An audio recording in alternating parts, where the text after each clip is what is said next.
আজ সকালের মেনুতে আমাদের কি আছে এই দেখো, এটা হলো কলমি শাক ভাজা, জলের ওপর যে লম্বা লম্বা ডাঁটিওয়ালা কলমি শাক হয় ওই কলমি শাক ভাজা।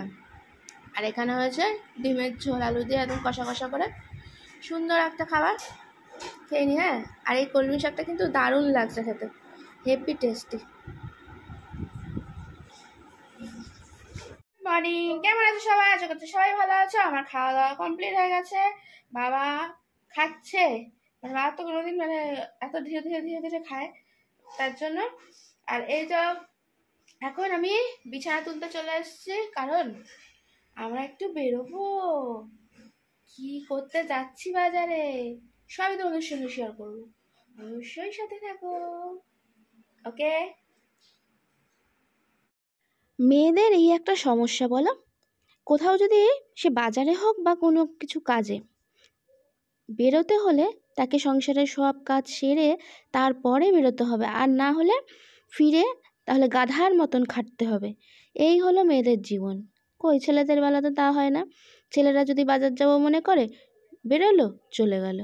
কিন্তু মেয়েদের বেলা তা কী করে হয়? সংসারে সবাই খাবে, পরিবারের সব কিছু দেখে শুনে না রেখে গেলে বাড়ির সবাই খাবে, ছেলেরা তারপরে নিজেরাও খেতে লাগবে। ঘরদোর একটু পরিপাটি করে গুছিয়ে না বেরোলে, আমার মায়ের কাছে সবসময় শুনি যে সকালবেলা বিছানা টিছানা তুলে গুছিয়ে না বেরোলে কেমন একটা লাগে না। ওই বলতে বলতে কানের সামনে ছোটোবেলা থেকে বলতে বলতে আমারও মনে হয় যেন কেমন একটা লাগে, কেমন যে লাগে সেটাই বুঝতে পারি না। এটাই বলছি আর কি, মেয়েদের জীবনগুলো খুবই কষ্টকর, কিন্তু এটা কিন্তু কেউ ভাবে না। মেয়েদের কথা ভাবার মতো মানুষ কোথায়? মেয়েদের শুধু বাবা মাই মেয়েদের কথা ভাবতে পারে, যেহেতু সে নিজের সন্তানকে জন্ম দিয়েছে। সে একটা ছেলেও তার কাছে যায়, একটা মেয়েও তাই।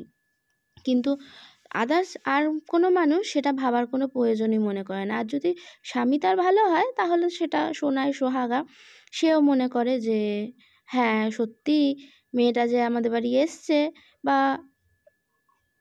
বলতে পারো দায়িত্ব নেওয়া তার কর্তব্য। তাই তখন মনে হয় যে ঠিক আছে চলো, ছাড় থাকে আর কি। কিন্তু না হলে মেয়েদের খুবই জীবনে কষ্টে ভরা। এত বড় গরুটার পাশ দিয়ে আসছি, কোনো ভয় করে না। মাকে বলছি তাড়াতাড়ি আসো তাড়াতাড়ি আসো, বলছি তুই যা, এত সাহস। দেখো কলা হয়েছে। কি কলা এটা? ওই তো কতগুলো কলা।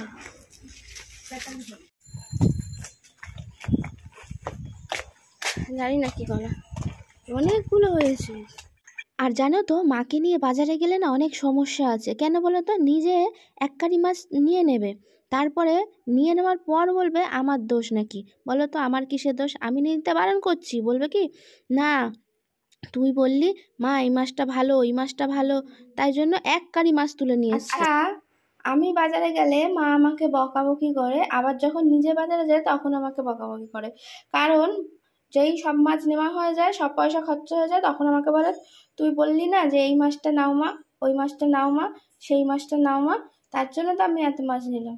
তাহলে আমি কোন দিকে যাই তোমরা বলো তো?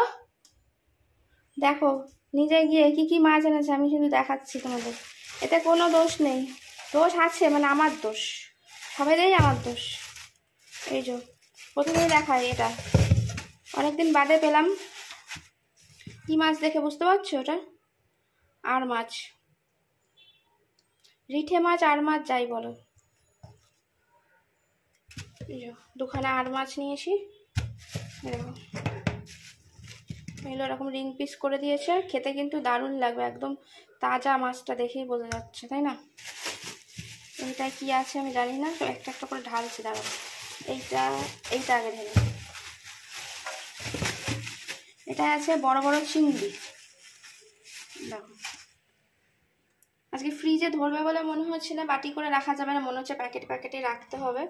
এই দেখো চিংড়িগুলোর সাইজ কেমন হয়েছে শুধু জানাবে, হ্যাঁ? দেখো এই হলো চিংড়ির সাইজ।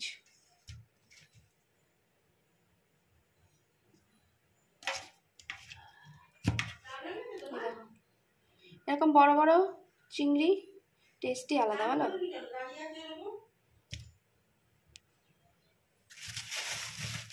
আর এই যে এদিকে রয়েছে কি মাছ বলো তো, এটা পার্শে,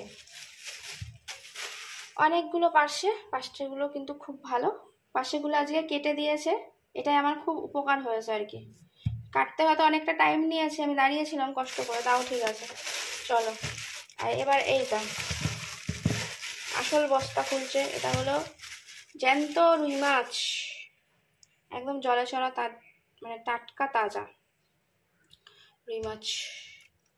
এই যে এক কারি নিয়ে নিয়েছে, এতে দোষ নেই, আমি যদি আনতাম তাহলে দোষ ছিল। আর এর মধ্যে রয়েছে মাছের তৈল, দেখো এটা এটা আমাদের মাছের তেল নয়, এটা অন্য মাছের তেল, অন্য দোকান থেকে নিয়ে দিল। আমি চাইলাম যে একটু একটা তেল হবে, তাই এই মাছটা তেলটা দেখো খুব বড়, এটা অন্য দোকান থেকে, পাশের দোকান থেকে দিয়েছে, এটা আমাদের মাছের তেল। এই হলো মাছের বাজার, পুরো বাজারটা তুলে এনেছে। কত রকমের মাছ হলো, 1 2 3 4, আর তেলটা বাদ দিলাম। তাহলে এটা এটা ঠিক আছে। এবার যদি তুমি বলতে যাও যে এত এত মাছ নিলে কেন, বলবে কি যে ওই যে তুই বললি মা এটা ভালো মাছ, ওটা ভালো মাছ, আমারই দোষ আর কি। সব দোষ নন্দ ঘোষ, মানে মানে এপিটো শাকের করাত, যেতেও পাটে আসতেও পাটে, কিছু করার নেই। এবার মাছগুলো এক এক করে আমি ধুয়ে ফেলি, ঘেটে ঘা হয়ে গেছে, এগুলো সব আলাদা আলাদা করে ধুতে হবে। মাছ ধুয়ে দিতে অনেকটা সময় চলে গেছে, এবার খেতে বসে গেছে, 2:30টা প্রায় বেজে গেছে। তারপরে আর সব কাজ করা হবে। এই দেখো, আগে খাওয়া দাওয়া, শরীর ঠিক রাখতে হবে, তারপরে কাজকর্ম তো সারাদিন রাত চলবে বলো। আমাদের কলমি শাক ভাজা অনেকটা খাওয়া হয়ে গেছে, আর এখানে হলো ডিমের ঝোল, কষা কষা করে সুন্দর করে করেছে। আর এই শাকটা ওই জলের শাক হয় না, যেগুলো লতিয়ে লতিয়ে যায় ডাটা ডাটা, ওই শাকগুলো, কালকে ওই শাক নিয়ে এসছে। ভালো কথা, সকালে একবার খাওয়া হয়ে গেছে, আবার একবার খেয়ে নিচ্ছি। পেটের জন্যই তো সব কিছু বলো, এত ইনকাম, এত ঝগড়া, এত মারপিট, এত সম্পত্তি, সব কিছুই খাওয়া দাওয়ার জন্য। তাই জন্য খাওয়া দাওয়াটা টাইমলি খেতেই হবে, কিছু করার নেই। সকালে বেশি করে ভাত খেয়ে নিয়েছি, এখন একটু কম খাচ্ছি। আমি খাবোই না বলেছিলাম, মা জোর করে এখন দিল। খাওয়া যায় বলো 2 বার, তাও আমার মা শুনবে না। খেলে নাকি মায়ের নাকি ভালো লাগে না, তার জন্য খেতেই হবে, বাধ্য হবে।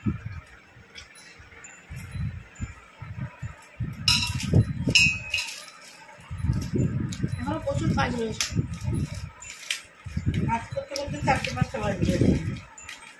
চান করতে করতে 5টা বাজে। এখন ঘরদোর মুছবো, ঘরদোর না মুছলেও হয় না, মুছবো। আর রান্নাঘর পরিষ্কার করবে, বাসন মাজবে। কাপড় কেচে এই রোদে মানে ছাদে দিয়ে আসলাম। আর তুমি চান করতে জানো, তোমার তো বাসন মাজা হয়ে গেছে, আমার জন্য বসে আছো না? রান্নাঘর ও, আমি ঘর করতে মুছে আজকের মতন এখানে ভিডিওটা টাটা করে দিলাম, ঠিক আছে? এখন অনেক কাজ বাকি, অনেক বেলা হয়ে গেছে। এখন কটা বাজে না, 3:30। কখন মুছবো, কখন স্নান করবো, কিছুই জানি না আমাদের। বাজার টাজারে গেলে না, আর তারপরে যদি মানে বাড়ির মেয়েরা বাজারে যায়, তারপরে এসে আবার সেগুলোকে ধুয়ে ধায়ে তাকেই করতে হবে, তারপরে আবার ঘরের কাজ বাজ করতে গেলে তখন কিন্তু আর দেখবে বেলা তো হই, কিছু করার নেই। এই আস্তে আস্তে করবো, গুট করে, এই একটু বসবো, একটু করবো, এইসব। টাটা।